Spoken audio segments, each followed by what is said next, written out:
Hello everyone, this is Creeper Pop here, and we're gonna make some scrambled eggs in the microwave.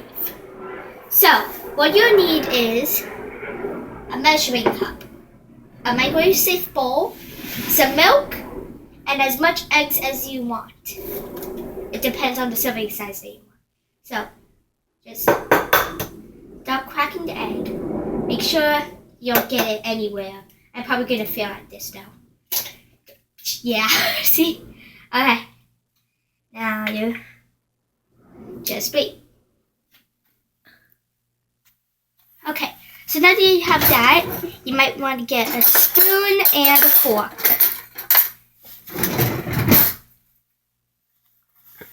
Put it on the side for now.